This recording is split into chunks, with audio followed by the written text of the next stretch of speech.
everyone, welcome back to In a Pinch with Jesus Zen. I'm Jesus Zen from snuffhouse.com. My name's 7 Change to Protect the Innocent. So it's been a crazy busy month and I haven't gotten any reviews out yet this year. And I have the giveaway going on, which is still going on.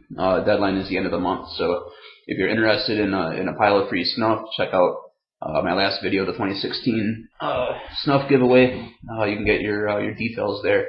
Please enter. There have only been 5 entries so far, which I was expecting like piles, because with the last giveaway, man, like it was like everybody was getting a hold of me for a single tin of snuff. Now I have like a grocery bag full of it for you. So check it out. Terms are there, and good luck. But that said, with 8 days left, there is a gang of snuffs in that grocery bag of snuffs I'm giving away that I wanted to review before I got rid of them, because they're mostly really good snuffs. I don't need them in my collection anymore. All that's also explained in the video. Anyways, the first one I'm going to review is Gawith Hoggarth Kendal Brown. What is a Kendal Brown? It's a contentious topic with as many opinions as you would find in a discussion about what is an SP, or really these days with being in the midst of Old Mill's toast revolution. We could even get into a similar discussion about what is a toast, or when people get hot debating the difference between a toast and a scotch, because some people even debate that they're almost the same thing, varying degrees of smokiness. It's all whatever. So Kendal Brown, I believe in its base is a natural dark tobacco. On top of that, they can add lots of different kinds of scentings, and from what I see, there's tons of them. I made a list here of the main notes that I look for in tobacco base, to try to get an idea for what I'm looking for. And there are a lot of the same notes that you would find on a flavor wheel. If you're a cigar smoker or a cigar enthusiast, you're familiar with the flavor wheel. A lot of these appear on the flavor wheel too, but I look for these in natural snuffs or in the base tobacco for scented snuffs. They are barnyard, hay, cocoa, bread, tarmac, leather, peat, and brine. For me, Kendal Brown, it's what I would class as a dark tobacco, like Viking Dark, Viking Brown, the Rapés. So if you like any of those, you're gonna probably like at least the unscented Kendal Browns. Kendal Brown to me is characterized by a lot of leather and a little bit of tarmac. And the tarmac, of course, is smoky too. That's just kind of implied. But Kendals are very leathery to me, on top of a little bit of a tar and smoke. Gawith Hoggarth Kendal Brown, as opposed to the other one that I'll be reviewing immediately following this, is unscented. So this is a straight Kendal Brown. The other one I will be reviewing is Samuel Goff KB Original. I'm kind of doing that on purpose because there's a debate going back a long time over who lays claim to the original Kendal Brown. Both companies come out of Kendal, which is in England, if I remember right, 19 miles north of Lancaster. It's in far northwestern England. I don't understand how counties, shires, and districts break down in England, so I'm not going to try to navigate you that way. But if you're looking at a map of England, far northwest is where you find Kendal, and both Samuel Goff and Gawith Hoggarth operate from there. So it's you know,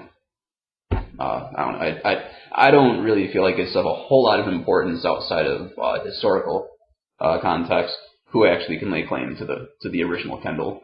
But what I'll just do is talk about one of each. So Gawith Hoggarth, the Kendal Brown, it's cloudy because I'm in the Midwest and it's January, so don't know how well you're gonna be able to see it, but yeah, not really. Oh, damn. Just dumped out a pile. It's like potting soil. It's dark with some lighter flecks in it. Really looks a lot like potting soil. It's a medium to coarse grind, medium moisture. It will stick to your finger, but not like in big, thick, sheety clumps. In the tin, or the jar, I want to say something too, and I'm not the first to say it. I won't be the last to say it, but Gawith Hoggarth, these tins that your snuffs come in are horrible. For one thing, they're almost impossible to get like a good pinch out of once they get drained below the halfway point. They resemble miniature urine sample cups, and the threads. You guys can see this. It's closed. Continue twisting. Oh, it's open again. Continue twisting. Closed. Oh, it's open again. The threads are cracked too. Yeah, quick tangent. I'm not the first to say that. I won't be the last. But the scent in the tin is straight up leather and something that I can't put a name to. That's nothing new, I know. But fermenty without the ammonia, if you can imagine that, is one of those things that it's not going to translate well. But when you try it, you'll know what I'm talking about, or if you have tried it, you'll know what I'm talking about. But yeah, leather and like fermenty without the ammonia.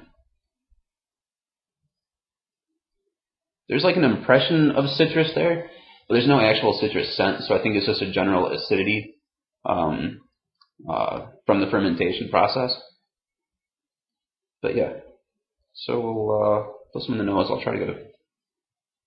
God, these just suck the pinch out of, man. All right, take a pinch. Salud. All right. Off the bat, you get a moderate burn. It's not a horrible burn, but it lets you know it's there. The nose feel is not pleasant to me, and that's with both of the Kendal Browns I've tried. This and the Samuel Gawith. I'll talk about that in the next video. It doesn't burn bad. It doesn't clog. It never settles in, and it just always kind of feels like it shouldn't be there. So both of these and this one, this is I think the third tin of this that I've opened. So I do like it, but I tend to. This is one that I tend to blow out after 5 minutes or so. I blow it back out of my nose because it just never feels like it should be there. The scent, leather, that same fermenty, acidic, hard to put a name to, nothing floral, nothing fruity.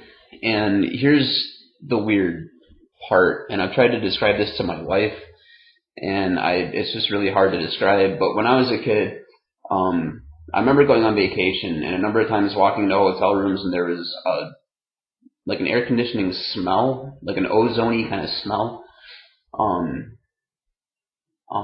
That's the best I can describe it, and I get that from Gawith Hoggarth Kendal Brown, and I've gotten it from no other snuff. It makes me sound insane, it really does, but yeah, leather, like heavy leather. The tarmac scent that I smell in the canister, I don't really smell in the nose at all. That kind of goes away, and it's just leather.